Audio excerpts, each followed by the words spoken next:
the throne in 1485 after his father, Henry Tudor, had defeated King Richard III in the Battle of Bosworth Field.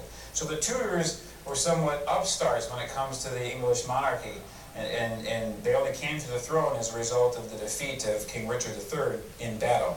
Now, Henry VIII was married to Catherine of Aragon. Catherine of Aragon was the daughter of Fernando and Isabel of Spain. Now, she previously had been married to Henry's brother, Arthur Tudor. Now, she was only married to him for 4 months before Arthur died. She maintained throughout this period of time that the marriage was never consummated between her and Arthur. And that comes into play later with the relationship between her and Henry VIII.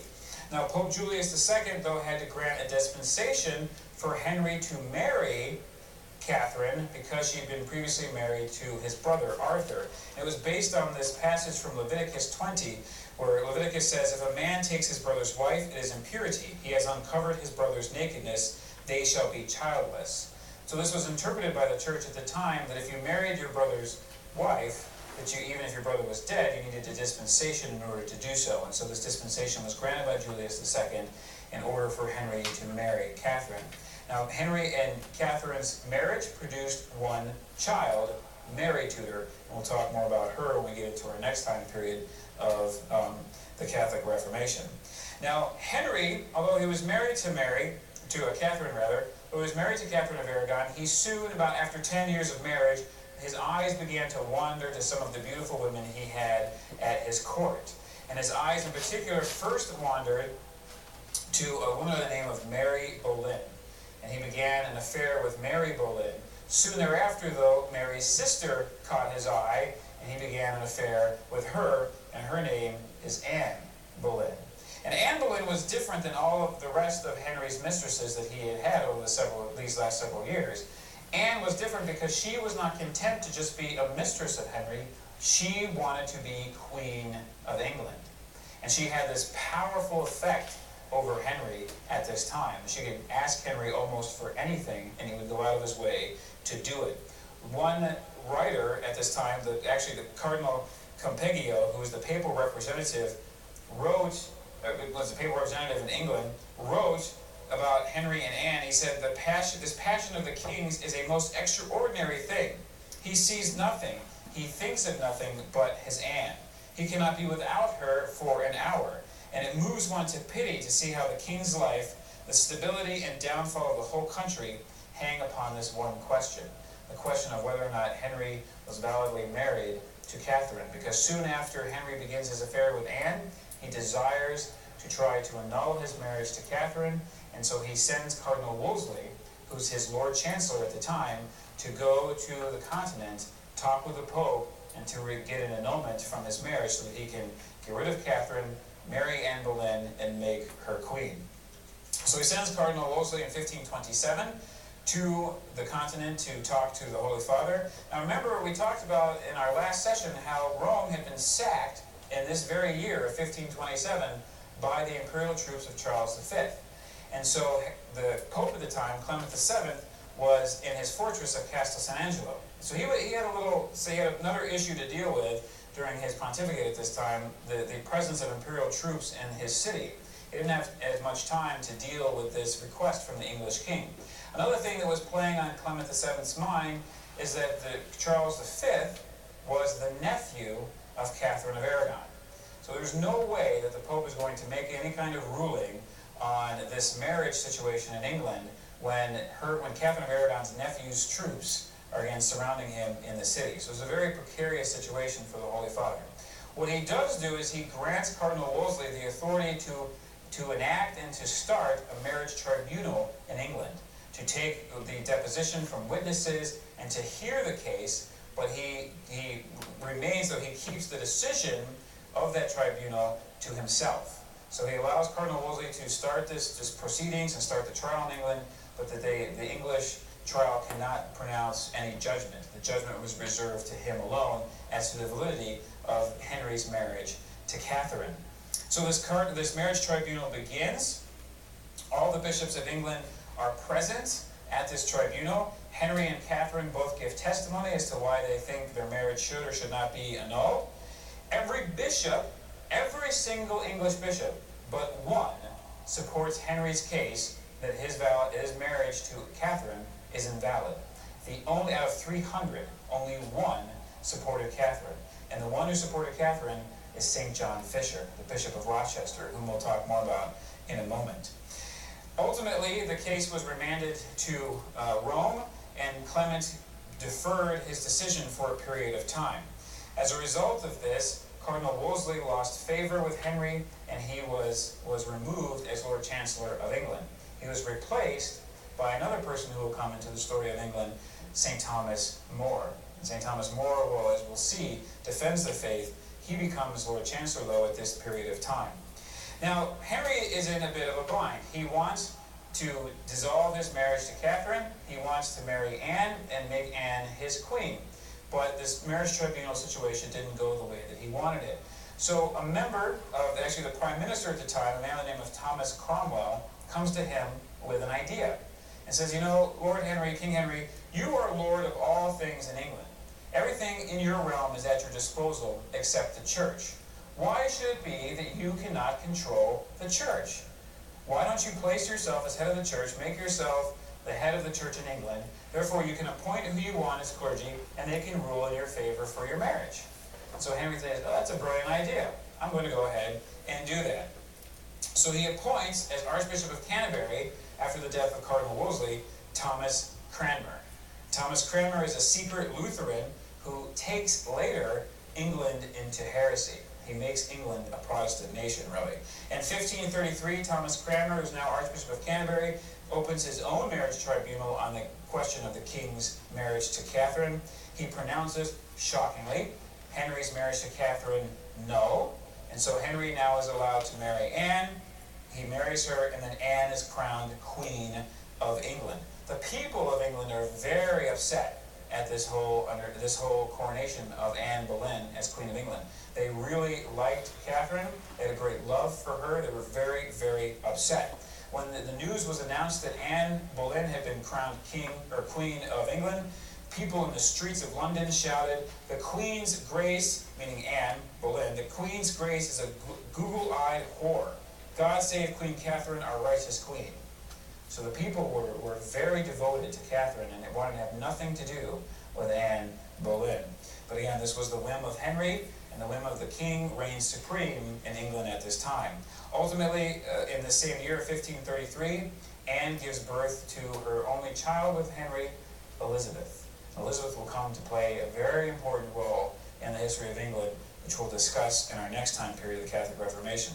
Ultimately, finally, the final break with Rome comes in England when, in March of 1534, Clement VII finally passes judgment and makes his official decision on Henry's annulment case, and he rules in favor of validity. He says that Henry's marriage to Catherine was valid, and his marriage now to Anne is invalid, and he must separate from Anne. Henry was obviously upset with what the Pope decided to do, and so he initiates this plan of Thomas Cromwell even further to separate the church in England, specifically from Rome, and place it under his own authority. So in 1534, he calls together the Parliament. This Parliament comes to be known as the Reformation Parliament because they passed two specific acts in the same year, 1534, which takes England into schism against the Church in Rome. The first act that this Reformation Parliament passes is the Act of Secession in April of 1534. It reconfirms the invalidation of Henry's marriage to Catherine as proposed or as decided by Thomas Cranmer. It declares Elizabeth to be the sole and legitimate heir to the throne, and require the entire population of England to be liable to take the oath of secession, which included an explicit denial of papal authority. Thomas More and John Fisher, the one bishop who stood up in favor of Catherine's marriage to Henry, refused to take this oath. As a result, they were imprisoned and placed in the Tower of London. In November of 1534, Henry has Parliament pass the Act of Supremacy. This Act of Supremacy said that the king, Henry VIII, is the supreme head of the church in England, officially and formally breaking England, the church in England, away from the Holy Father in Rome. It also, like the Act of Secession, required an oath of the people. refusal to take the oath is a treasonous offense, and you would be liable to death if you refused to take it. In April of 1535, royal commissioners were sent all throughout England to require the oath of all religious houses in particular. We have an account of Carthusian monks in London who refused to take the oath of supremacy, and as a result, many of them were hung, drawn, and quartered. If you want to know what hanging, drawing, and quartering is, how the English killed people for capital offenses during this period of time, go watch the movie Braveheart. At the very end of that movie, towards the end of it, one of the final scenes is William Wallace's death, and he was hung, drawn, and quartered. So you'll get a sense of what that gruesome way to die is. I won't describe it now because it's just a very gruesome event. So there are two men we mentioned who refused to take the act of secession and also, or the oath of secession, and also refused to take the oath of supremacy. Those are St. John Fisher and St. Thomas More. St. John Fisher was, as I mentioned, the Bishop of Rochester. He lived a very austere, simple, and penitential life. He was a very holy man, had a deep relationship with Christ. He defended, as we said, Catherine's marriage to Henry as legitimate, was imprisoned in the Tower of London for refusing to take the oaths, was made a cardinal while he was in prison by Pope Paul III. And the idea, Pope Paul III made him a cardinal, created him a cardinal while he was in prison, in the hopes that Henry VIII would never dare to kill a cardinal of the Catholic Church. I mean, one thing that Henry would do a lot of things, but the Pope thought that there's no way that he will execute one of my personal advisors, a cardinal of the Catholic Church. Unfortunately, Paul III wagered wrong, and Henry didn't care. This is what Henry replied when he found out that Paul had made St. John Fisher a cardinal. He says, well, let the Pope send him a hat when he will, but I will so provide that whensoever it cometh, he shall wear it on his shoulders, for head he shall have none to set it on. So he had absolutely no care, didn't care that the Pope did this. He was a man driven by his own personal ambition, a man driven by his own will, and so he was going to do that no matter what. St. John Fisher was tried and convicted, and said at his defense, he said, at his execution, he said, Christian people, I come hither to die for the faith of Christ's Catholic Church. Wherefore I desire that you help me and assist me with your prayers, that at the very point and instant of my death's stroke, and at the very moment of my death, I then faint not in any point of the Catholic faith for any fear. And I pray God save the king and the realm, and hold his holy hand over it, and send the king a good counsel. He was executed by beheading at Tyburn on June 22nd, 1535, and his head was then mounted on a spike and placed on London Bridge for 2 weeks as an example to others to not go against the wishes of the king, and after 2 weeks it was thrown into the Thames. And so again, we have here this understanding of St. John Fisher was a holy man who gave the ultimate witness of his life for his faith in the Catholic Church. Not only was he a holy man and a saint of God and a devout son of the Church, but he also was a very devoted and loyal Englishman. As he says right before he was executed, that he prayed that God would save the king and the realm of England, and that he would hold his holy hand over it and send the king good counsel. So even at the very moment of his death, St. John Fisher even indicates that his belief that perhaps the king was given bad counsel, and this is why the king is doing what he's doing. So even at the point of his death, ordered by the king, he's willing to believe the goodness that existed in Henry VIII and offered prayer for him at the moment of his death. He gives us an amazing witness, an example of how to live our own lives and our own faith in our own day and age. Many of us, or most of us probably, are not going to be called to martyrdom in the manner of St. John Fisher. We're called to actually give our lives for our faith. But there are little ways every day where we can be called to give ourselves as martyrs for the faith and for the church, by refusing to think ill things of people, by praying for those who persecute us, by praying for those who say mean things about us or who attack our faith, and sort of lashing out at those people, instead perhaps realizing that maybe one of the reasons why they're attacking the church or attacking our faith is because of a bad experience, or of a family member maybe who may have left the faith. And so St. John Fisher gives us this example of a proper orientation of how to live our life and how to approach those situations in a deep, deep sense of humility, a deep sense of prayer, and of an asking of the Lord to send his grace to that person and in that situation to help that person or to help that situation come about in accordance with his holy will. So again, just a great man for us to look towards and to pray to even in our time of need. Now, St. Thomas More is the other saint in England at this time who refused to take the oath of secession and supremacy. He was a lawyer and a judge, a layman, a very devoted father and husband. As we mentioned, in 1529, after Cardinal Wolsey was shoved aside as Lord Chancellor, he was made Lord Chancellor. But in 1532, he resigned his position as Lord Chancellor in England because Henry began to try to enact measures to control the clergy in England, much like his namesake of several centuries before, Henry II. St. Thomas More saw what the king was doing, he saw where he was going, and he didn't want to have any part of the king's decision to control the church in England, and so he resigned as Lord Chancellor. Again, he refused to take the oaths of secession and supremacy. As a result of that, he was imprisoned in the Tower of London, where he stayed for 15 months, for over a year. He was in prison in the horrible conditions of the Tower of London. He was able actually to see his family at times, and even wrote beautiful letters that he exchanged with his daughter. And those letters you can still read today. They're a testament of a man's deep faith and of his love for his family and his love for his country, but ultimately the most important love in his life was his love for God and for the Catholic Church. He was brought before a court, tried and convicted,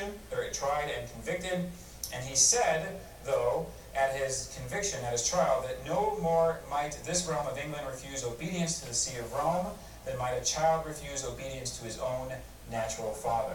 So he's trying to illustrate to those in the court that we are leaving our family.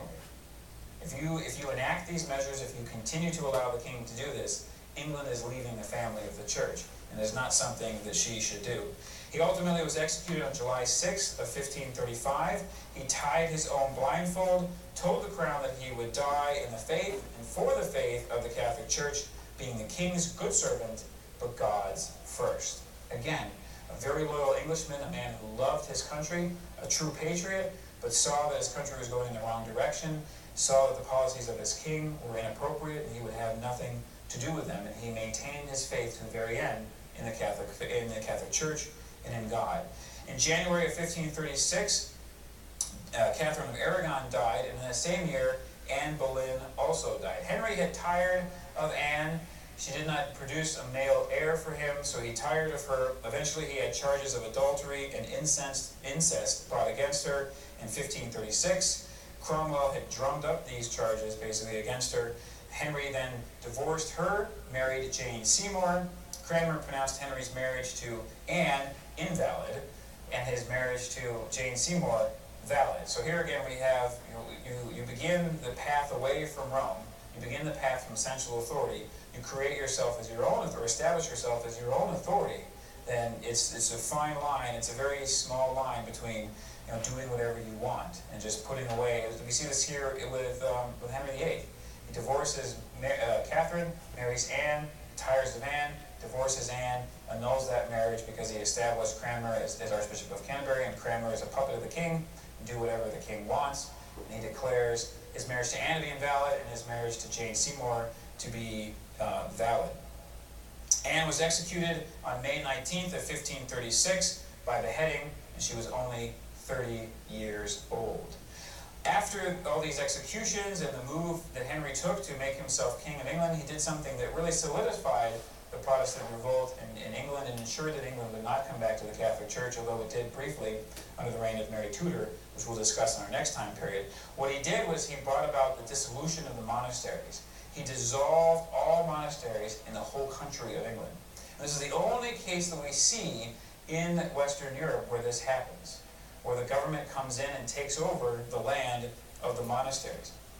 And he did this specifically because he wanted to obviously enjoy the wealth and the benefits of the land of the monasteries and of the church and the church's property. And he also gave this land to he only took some for himself, but he gave the land to those who had supported him and to his close friends and advisors.